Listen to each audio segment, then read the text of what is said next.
like a friend from back home. This is your Filipino radio experience in Las Vegas. PHLV Radio. PHLV Radio. Hey, good evening, everybody. It's Saturday night here in California or in Los Angeles, where I'm currently based. Magandang gabi sa inyong lahat. Teka muna, nawala na naman ako. Anyway, technology talaga. Sorry for being late. I know you guys were wondering siguro why we're not live exactly at 1 p.m. in the Philippines or 10 o'clock.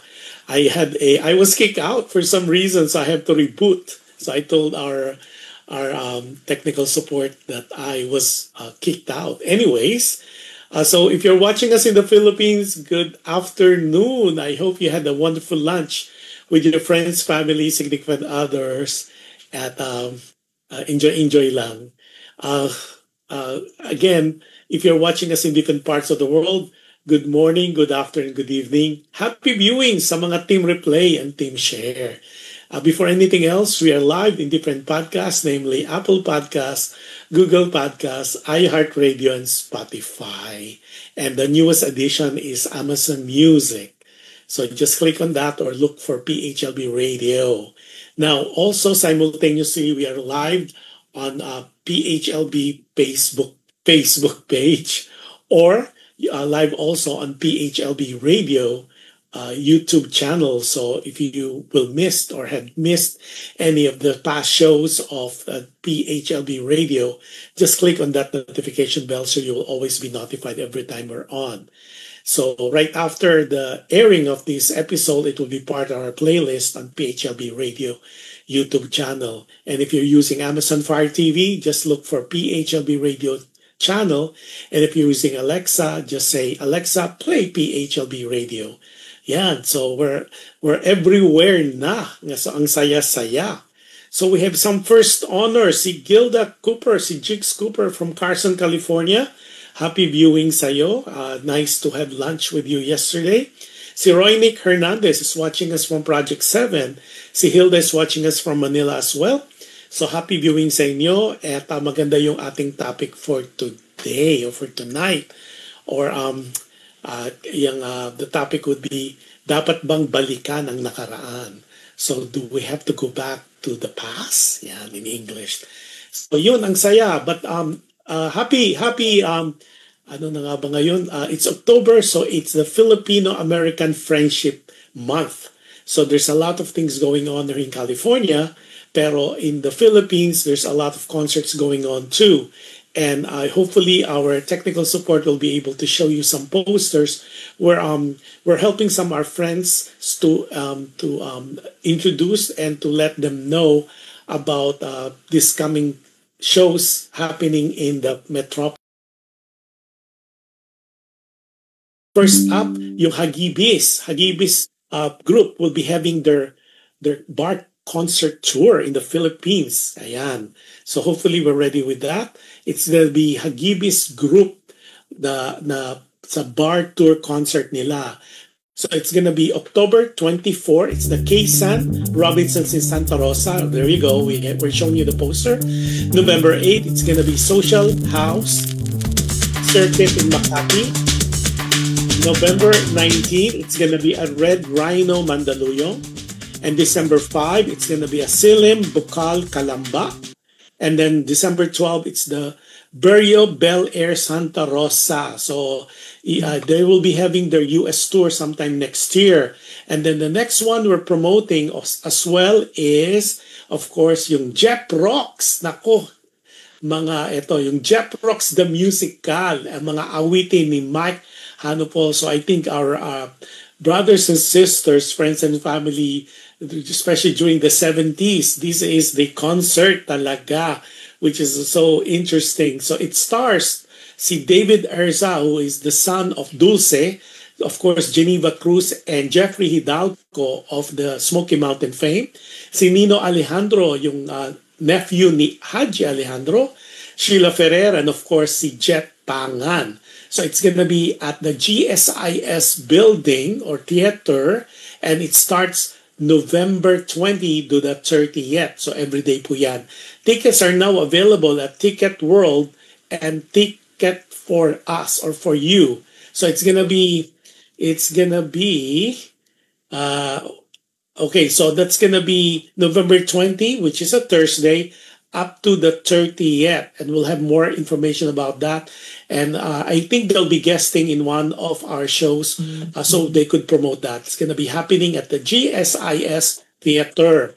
And the last one that we're helping as well is the upcoming concert naman nila Pok Wang and Poo. So they call it, and I have to say it properly, Po-Ki. Okay, so it's going to be at it's going to be happening this October 25. So it's the concert tour of Pokwang, Poo, and of course with guest artist Ad Kilis of Leon. And it's going to be happening October 25th, Saturday at the Scottish Rite Masonic Center in San Francisco, California. And then October 26, 2025, it's going to be Sunday at the Clovis Senior Center. And then, of course, it's going to be, and then the other one is, it's going to be November, hold on, let's see there if I could get this. November, oops, it's going to be the other three ones will be in November. Okay, here, November is going to be at the 4 Points by Sheraton in San Diego. November 2nd, Sunday, it's going to be at the Saban Theater in Los Angeles. And last show that they're going to have will be November 7, 2025, which is a Friday. Incidentally, the three artists, the three comedians, we were able to guest them on our show, in my other show yesterday. At maraming salamat po doon sa mga nanood. Particular show, ang dami pong nanood at marami pang nanonood. You could always go back to that show. It's already on our playlist on PHLB Radio YouTube channel. So, yan. So before, ito na, teka, meron pa. Si Luz Marasigan, hello to you, Luz. And of course, to Ed, you soon, promise, this time. Si Rombin David is from KL, o Kuala Lumpur, Malaysia. Si Peng Tamayo, Peng, we just promoted Jeff Rocks the musical. So hopefully you're watching our show today. And hello to everybody. And hopefully they could guess one of these days para ma-promote talaga ng bonggang-bongga ang Jeff Rocks the musical. Looking forward to that as well. Okay, let's start that episode for tonight. Eto na, naku, kaabang-abang. So everybody's watching, please, okay. Please, yung mga mag-comment from our listeners, our viewers, and of course, from me as well. Ito na, ang topic for today or episode for today is, dapat bang balikan ang nakaraan? Or should we go back to our past? You know, parang look back. Yan. Dear Kuya Josh, maraming salamat. Just like everyone else, nakakapulutan at nakakatuwa ang show na ito. Maraming salamat, PHLB Radio, for having a show like Dear Kuya Josh. Maraming salamat. More power to you. At talaga namang hitik na mga lessons learned. Ika nga. Maraming salamat to you as well. Kuya Josh, I need some advice from you, the listeners and viewers. That's why I wrote this email to you. Ako po si Dorothy, 52 years old, spinster or matandang dalaga. Kuya, math teacher ako sa isang high school sa Maynila before. This is where I met si Stan, na isang PE teacher, physical instructor teacher. He was good looking, with curly hair, nice height, at very macho. During those times, Kuya, I knew na crush ko siya the moment I saw him. Every time we have a teacher's meetings, I cannot take my eyes off him. Kuya Josh, I made sure na he would know that I have a crush on him. Kasi lagi akong nakatitig sa kanya. Crush na crush ko talaga siya. Hindi nagtagal, he courted me finally. It took 3 months. It took 3 months lang when I gave him my sweet oo. Kuya, super mabait siya at magalang. Mahal siya ng pamilya ko. We made several plans for our future. Plans like when are we going to get married? How many kids we plan to have? Where are we gonna build our home? Plans like that. We were always together all of the time and everyone was happy for us.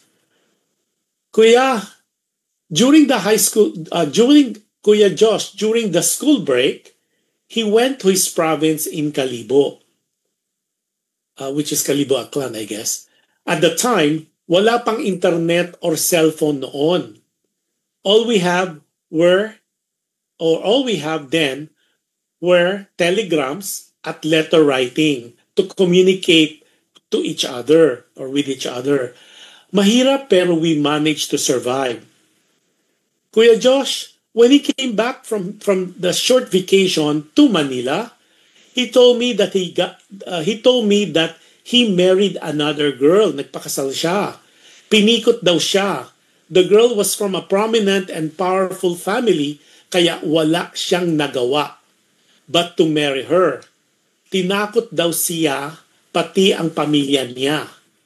Kahit labag sa kalooban niya ay wala siyang nagawa but to marry the woman.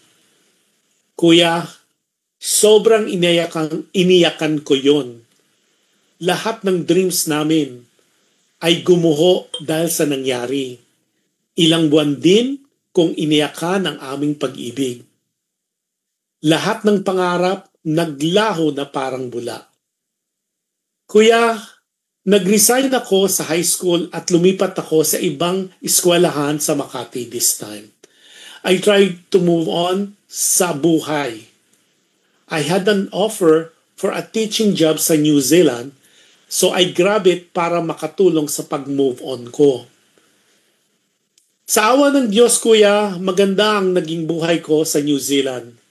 Eventually, I was able to move on sa sinapit ng love life ko.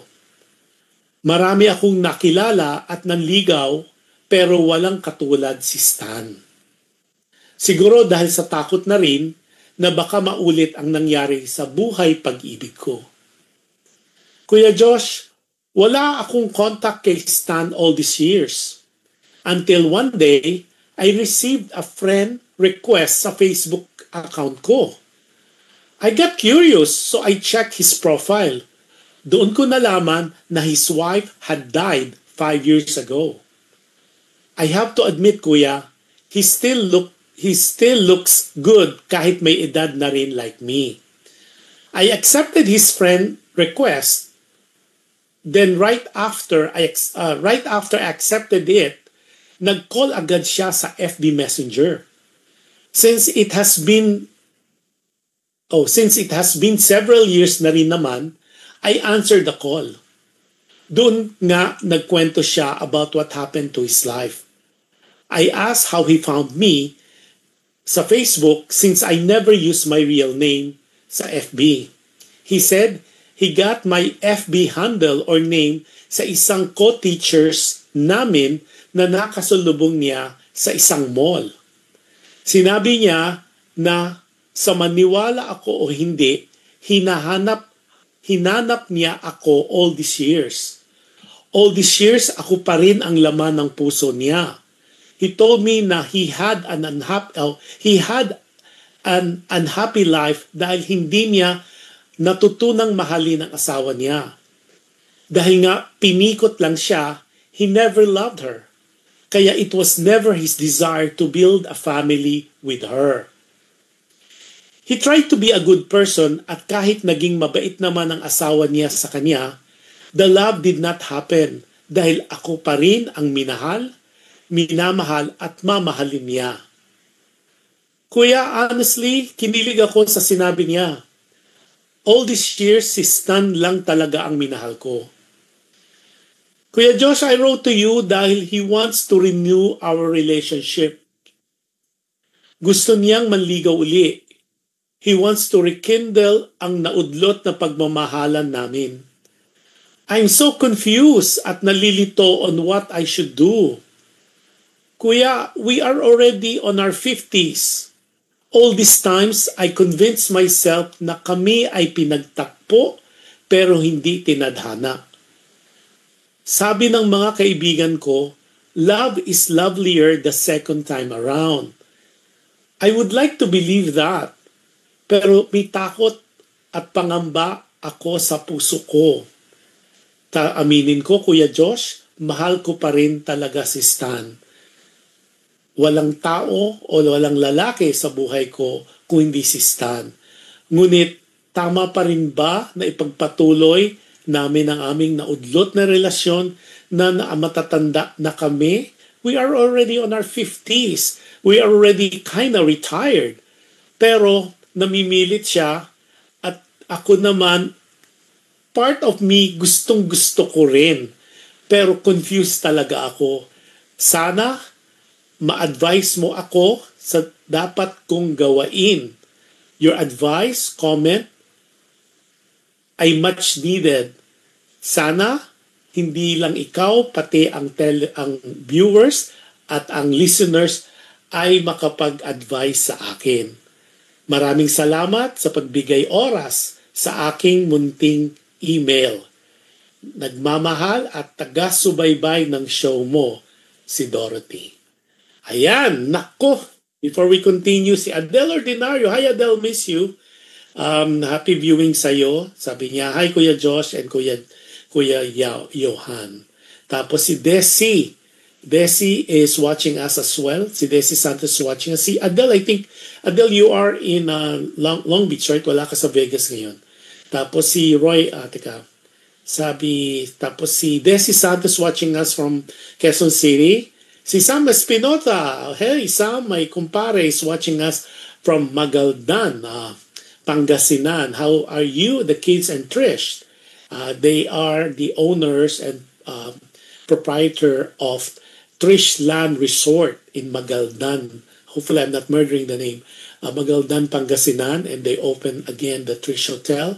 It's and of course they have a coffee or cafe now. So you guys, if you are around that area, especially the holidays are coming, a lot of people are visiting Manaoag. Please do swing by. I think the place is, if I'm not mistaken, it's 15 minutes away from Manaoag. Yeah, so why always stop by? It's really a beautiful resort. Yeah, dapat ka. Sabi ni Adele Ordinario. Rosana Miral Barrera, halika na dito and watch. Si Ernie is watching us as well. Si, sino pa ba? Si Roy at si Peng. Sabi ni Peng, have a blessed Sunday everyone in the Philippines, especially to Kuya Josh Handawit. Thank you for always supporting Jet Rocks, the musical. See you soon. Always take care and God bless. Naku, Peng. Can't wait to watch that musical as well. At, I invited them to guest already here in the show. Hopefully they could. Okay, first comment natin galing kay Rom Bin David. Okay, before anything else, dun sa mga last minute na nakahabol, it's an email sent to us by Dorothy. 52 years old na siya at matandang dalaga daw. She used to be a math teacher during high school dito sa Maynila. Pero, and doon niya na-meet si Stan. Si Stan ay PE teacher, PE instructor. At love at first sight, crush niya talaga pagkakita pa lang niya kay Stan. Curly hair, matangkad, at so pinahalata talaga ni Dorothy na crush niya si Stan. Si Stan naman, I guess, found out na crush, niligawan siya. In 3 months, sinagot na niya agad, di na siya nagpatumpik-tumpik. And they become a couple. And sabi nga, mabait daw at magalang itong si Stan at madaling mahalin, so minahal ng pamilya ni Dorothy. So they already, while they're together, they already made plans for the future, how many kids they're gonna have, where they're gonna build their home, things that would make their life together. So, di ba, during those times kasi, di ba may mga school break, pag mga summer break, yan. So, I guess itong si Stan is from Kalibo, Aklan. So, he decided during that vacation to go uh, to the province. At doon nga, sabi niya, during those times, sabi ni Dorothy, wala pang internet noon at walang internet, wala pa ring Facebook, wala pa ring any point of contact other than, remember the old PTNT and the telegram and also the letter writing. So ilang ang kanilang form of communication. So after that school summer vacation or summer break, bumalik si Stan sa Maynila and to tell her or to confess to her na kinasal na siya sa ibang babae. At sinabi nga raw sa kanya ni Stan kay Dorothy na it was a shotgun marriage at basically pinikot. Kasi the girl from Kalibo happens to be from a prominent family at very wealthy at well-to-do. So tinakot daw si Stan at ang pamilya niya. So wala siyang nagawa other than to marry the girl. Okay, ngayon, itong si Dorothy naman, as expected, talagang talagang iniyakan niya talaga ito, yung nangyari sa kanya, to the point na nag-quit siya from that high school na where they worked together and moved to another high school in Makati. And she got an invitation to be a teacher in New Zealand. At itinanggap niya yung offer na yon, and she decided na to start her life anew in New Zealand, at least para makamove on. At sinabi nga niya na she had a good life or she's having a good life in New Zealand. Marami rin daw nangligaw sa kanya, marami nagparamdam, pero wala siyang binigyan ng attention because in her heart, si Stan pa rin ang kanyang, sabi niya, walang katulad si Stan. Now, fast forward tayo, one day, sabi niya, merong friend request na pinadala sa kanya, si Stan. So since matagal na naman nangyari, so inaccept niya. And only, tapos nga, right after inaccepted yung kanyang friend request, the request ni Stan kay Dorothy, nagtaka siya. So tumawag agad. Pagka-accept, di ba? Minsan friends request, tatanggapin mo agad. Pagkatanggap, tumawag agad itong si Stan. At sinabi nga na yung kinuwento yung buhay niya, that he had a unhappy life with the married life. At sinabi nga na it was never the same kasi nga si Dorothy pa rin ang kanyang minamahal at mamahalin.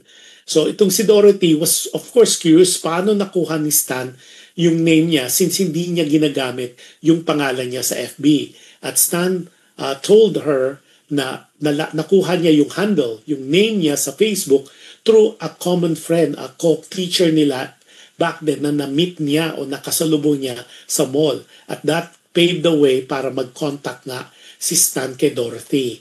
So parang itong si Dorothy ngayon, aside from kinilig do sa mga narinig niya, kasi nga si Stan was telling her na it was a very unhappy married life. At the same time, nalaman ni Dorothy to the profile ni Stan na yung wife ni Stan passed away 5 years ago.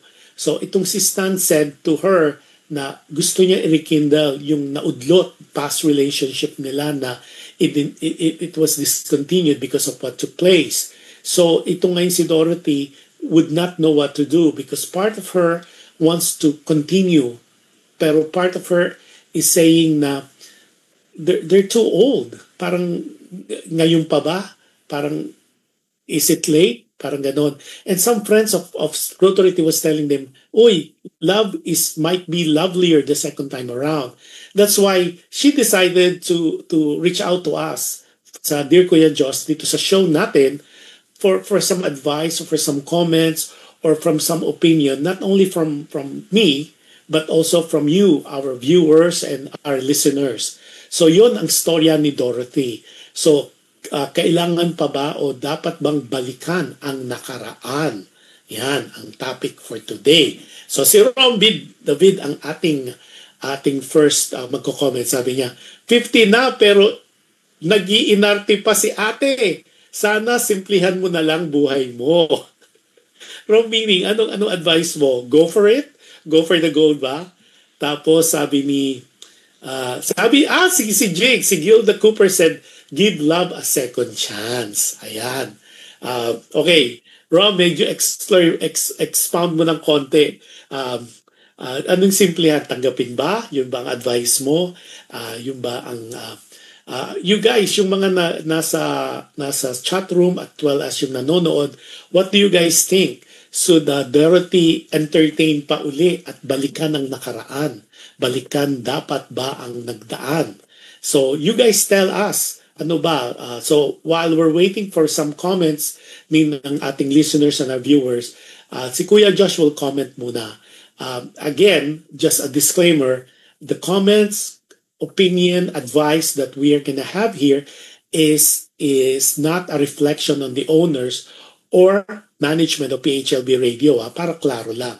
So ito na, ang advice ni Kuya Josh, ito, I would like to echo yung kay Jigs. Give love a second chance. At the same time, echo ko rin ng konti, at 52, simplihan mo na lang. Parang, I would like to, wag na mag-inarte. I mean, you are given a chance in a new leash on life, Dorothy. So I think hindi ito accident. It is destiny na parang with all the things that happened or transpired in your life, this is the time that both of you can be truly happy. Sabi mo nga, naudlot yung inyong pagmamahalan before. So maybe this is the universe telling you na there's always a chance to be happy again. Minsan kasi in life, we go through a lot of trials. We go through a lot of things that is beyond our control. May mga bagay sa buhay natin na hindi talaga sinasadya. It was, sabi ko nga, it's a freak of nature or it's a, yung talagang nangyayari. But it does not mean na it's an end all.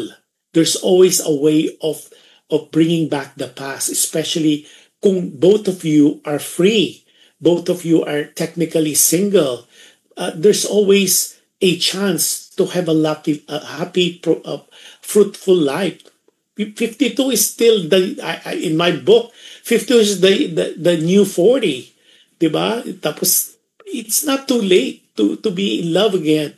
It's not too late for second chances. It's not too late to fall in love again, especially kung pinaglaruan kayo. There was this napaglaruan ang love life ninyong dalawa ni Stan, because it was not your fault na nangyari, and let alone kung talaga nagkapikutan, and of course gunshot wedding, nangyayari yan talaga, especially I would especially in the Philippine scenario, Philippine culture. So things do happen sometimes, and kahit ayaw natin, we hear stories with some friends and acquaintances na nangyayari pa rin ito. Pero that doesn't limit you for being happy, for seeking happiness. Sabi mo nga, maganda naman naging buhay mo sa New Zealand.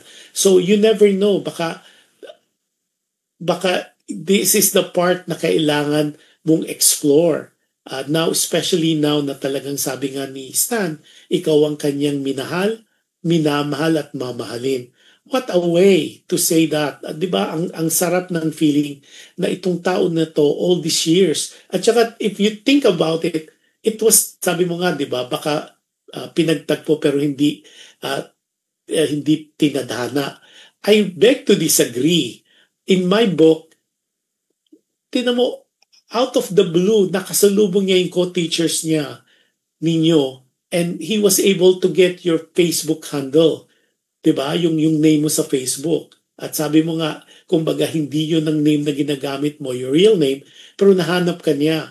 The mere fact is talagang hinanap ka niya at nag-effort talaga at talagang, kasi I don't believe in accidents I always believe it's a destiny waiting to happen. Diba? Pero mo nagkasalubong, nakuha yung Facebook mo, tinanggap mo, you check his profile, tumawag, at marami kang nalaman at na-discover sa nangyari sa kanya. That sadly, it was a very unhappy marriage, na hindi sila nakabuild ng family because siguro talagang there's this anger o yung panghihinayang sa part ni Stan at hindi niya talaga natutunang mahalin itong naging asawa niya because all this time ang tinitubok ng puso niya, what's in his heart is really you, Dorothy. So sabi mo nga kinilig ka when he said that. So Kuya Josh thinks na you should give it a chance. You should open your heart for the possibility of being together kahit na nasa 50s na kayo. It's not too late. I mean, you could still build a life together if you will allow. Kasi in my book, it takes two to tango. Kahit nagmamahal si Stan sa'yo, you need to really think deep in your heart.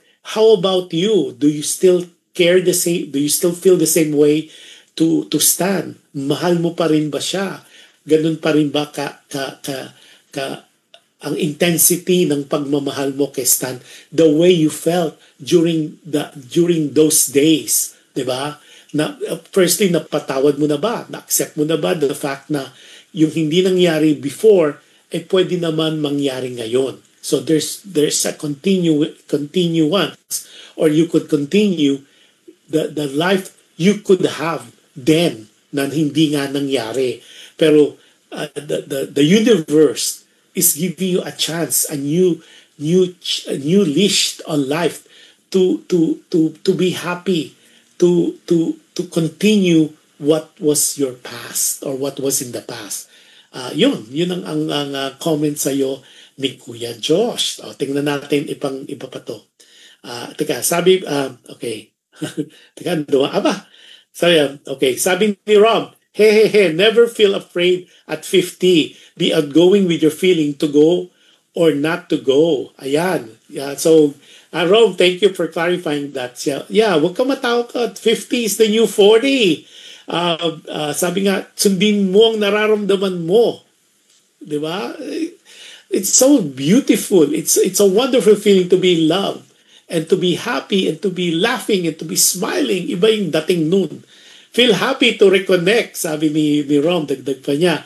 Si Adele Ordinario, ito si Adele, marami itong hugot eh. Sabi ni Adele, why not?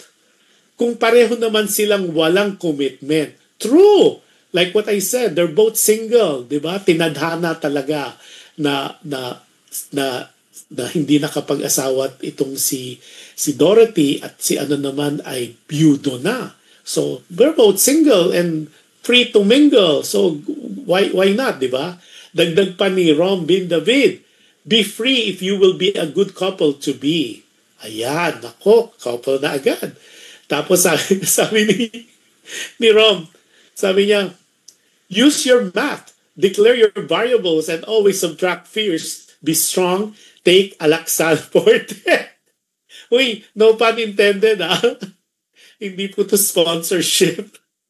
So, tama naman. Ang ganda ng ano mo ang ganda ng yung na-relate mo, yung do your math nga naman, declare your variables. Ano ba yung mga variables mo? Ano ba yung mga kinakatakot mo?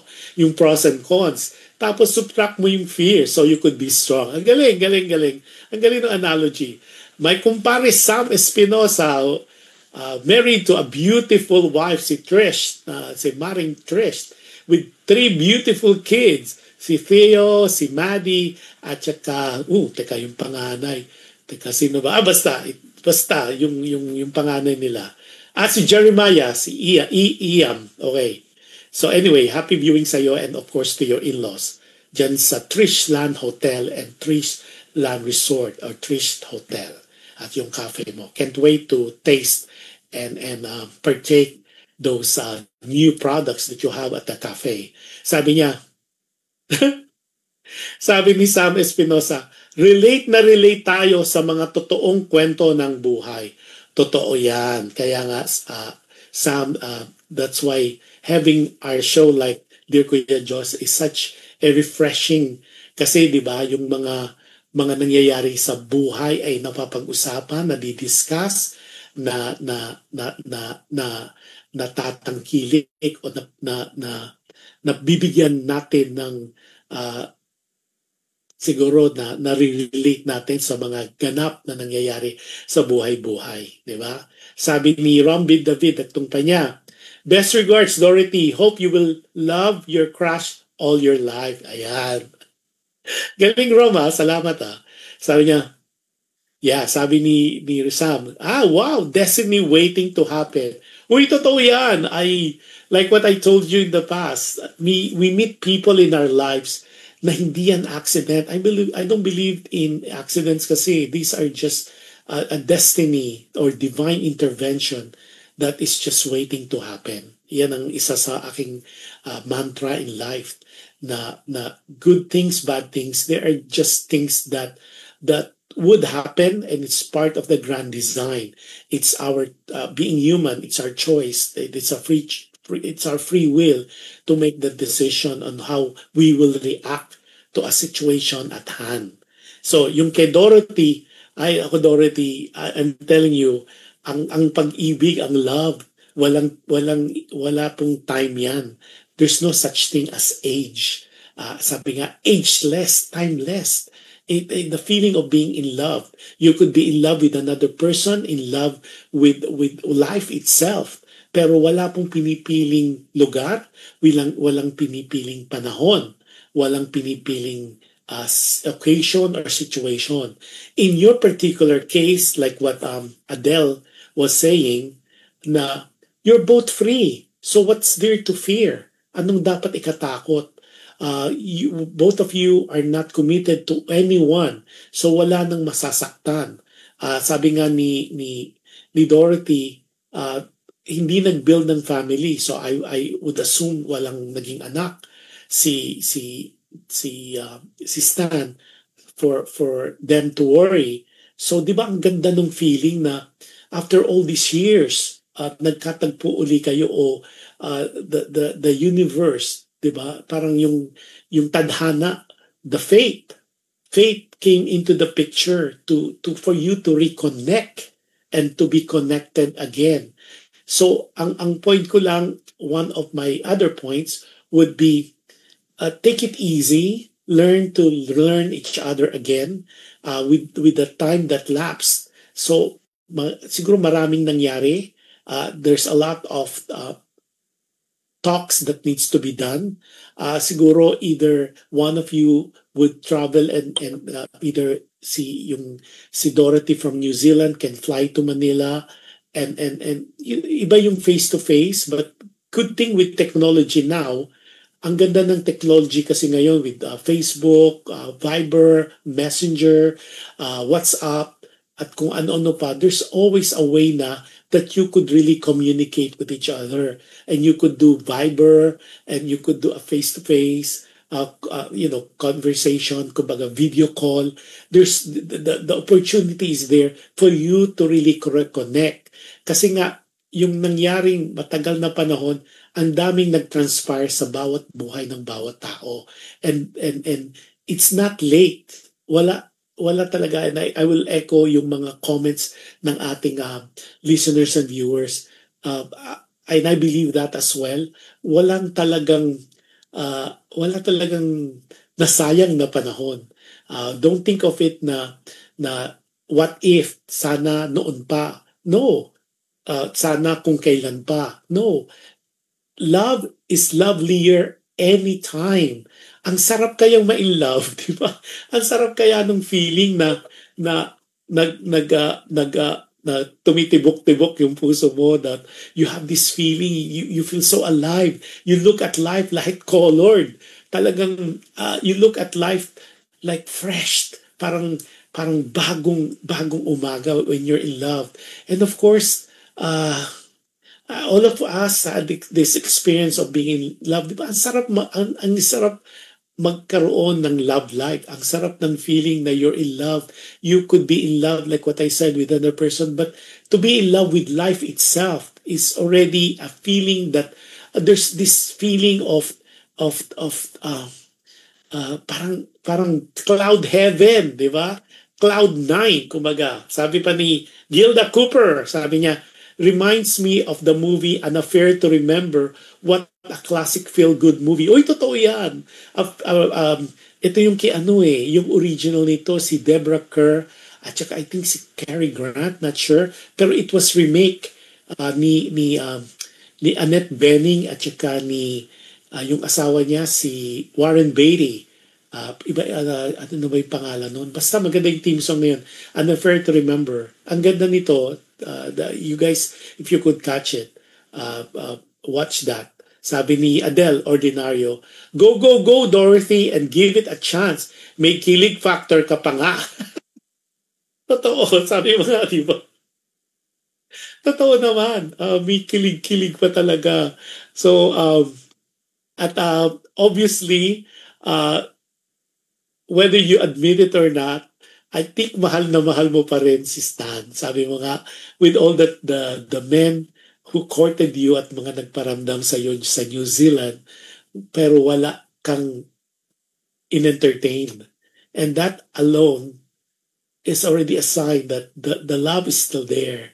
At ito namang si Stan, although nasaktan ako para doon sa wife, but minsan talaga you cannot, ang hirap turuan ng puso eh. It's either you love a person or you don't love a person, and if your heart belongs to someone else, kahit na anong kabuti nung naging asawa niya, it's hard to replace someone that you really truly love.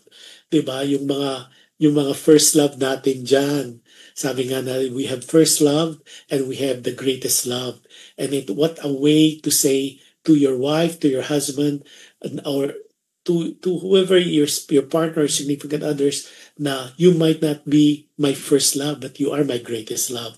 At ang ganda sana kung yung first love mo is also your greatest love, di ba? So, you could tell, love is in the air. Yeah. So, Dorothy, my Kuya Josh's advice to you, go for it. Huwag ka na magpatumpik-tumpik. 52 is still very young. There's still a couple of more years that you could spend loving each other, being together. There's so many things that you could still explore. You could travel together, yung mga naudlot na plans nyo, other than the kids, of course, or having kids, but you could build a life together. Parang ito na yung chance nyo to continue that love that you had for each other. This is a way of reclaiming your life back. 'Di ba? Iba yung magiging result simply because you're more mature now, you are of age, mas alam nyo na, you guys had your own life separately, and now your life without Stan and Stan without his life without you, Dorothy, you could combine it, and sabi nga, and who knows, you could end up being in an altar pa, di ba? Kasi relasyon or relationship is, in my book, Kuya Josh's book, is basically two souls, dalawang kaluluwa fuse into one, nagiging isa. Two hearts blend into one heart, di ba? Ang sarap ng feeling, ang sarap ma-in love, basically, di ba? Yung mga na-in love dyan, at nai-in love o in love pa rin. Like si Sam Espinosa with to Trish, yan.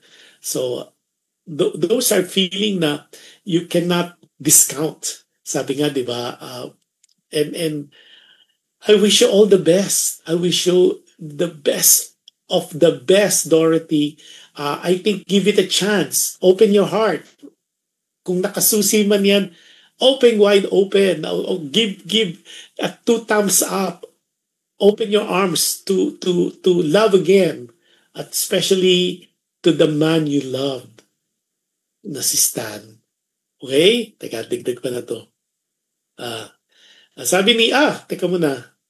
Si Acel Ortega is watching us. Si Acel is also from Las Vegas, Nevada, and of course she is the lovely wife of Joel Ortega of the Hagibis USA, who I know for a fact will having a US tour next year. Tapos si Catherine Amon Cruz. Catherine is the lovely, voluptuous wife of the Consul General of the Philippines here in Los Angeles, Adelio Cruz. And happy viewing sa'yo and to you, to your whole family. And of course, si Conjen Adel as well. Yan. So, si Jerry Lopez is watching us. Jerry, where are you watching us from? Welcome to our show. And if you missed majority of the show, again, doon sa mga latecomers natin at yung mga habol pa, feel free to go back to the playlist at PHLB Radio YouTube channel. Right after our our airing, nandun na po ito sa playlist. So at least, and if you could still add your comments or your advice, please do so. Okay? So another show na naman ang natapos. It's been an hour of a pleasure being with you on a beautiful here. It's a Saturday evening at medyo lumalamig na talaga ang climate here. And to the people in the Philippines, let's pray everybody, yung mga nakikinig or makikinig pa ng ating show na Dear Kuya Josh, please say a prayer when you go to bed today or when you wake up in the morning. Say a prayer for our nation, for our homeland, the Philippines, with all the calamities, with all the problems that they're having. I know as a culture we are very resilient as a nation, but a prayer would really help them a lot. There's so many earthquakes. I was just told there's naman sa Surigao del Sur. I think there was another earthquake today. There's a lot of calamities talaga. Pag hindi bagyo, baha, now lindol naman. So just pray for our nation, pray for good governance. At and I heard that there will be rallies starting or beginning today in the Philippines. Ingat po tayo.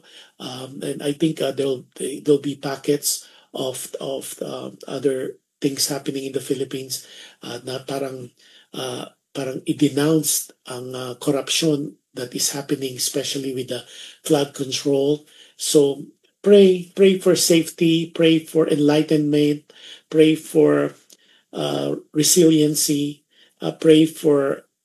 just pray for our nation so we could build. Kasi po talagang I really truly believe we are a nation.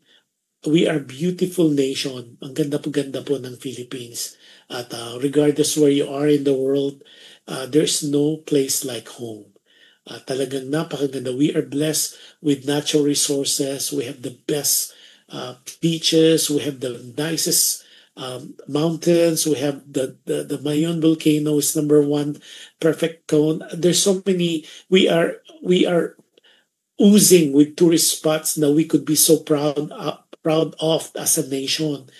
Yun nga lang talaga, we need to pray.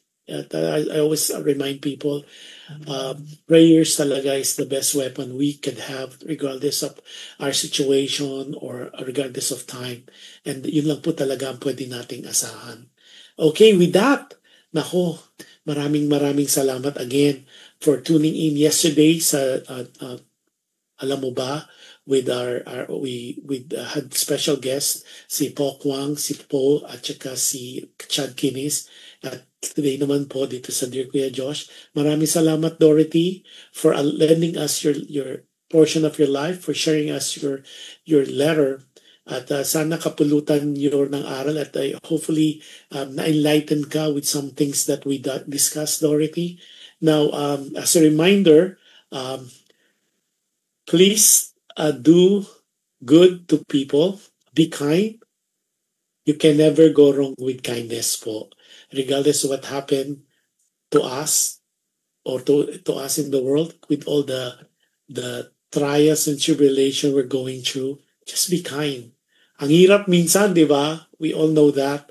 Pero pray and try to do act of kindness to people, because any act of kindness that you show to people or you do to people, it will come back to you. Garantisado po yan. It will come back to you in so many ways, in different times, different different people, different scenario.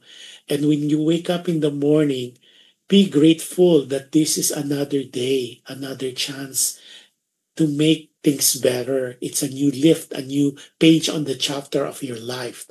And aside from being grateful, when you wake up, choose to be happy. Kasi po, pag masaya yung ating vibes when we wake up in the morning and when you said, today I choose to be happy, regardless of what happened to you that whole day, you will always find positive things to be happy about, to be grateful about, because we only have one life to live and we need to live it well.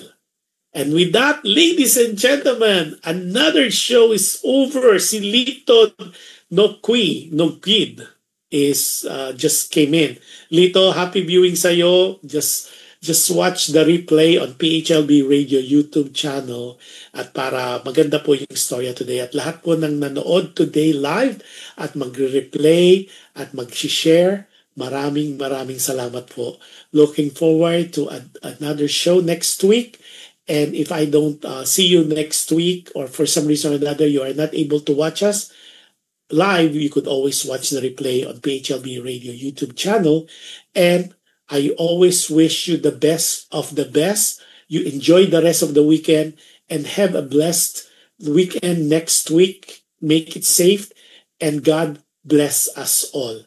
Maraming salamat po. Bye everybody. See you next week.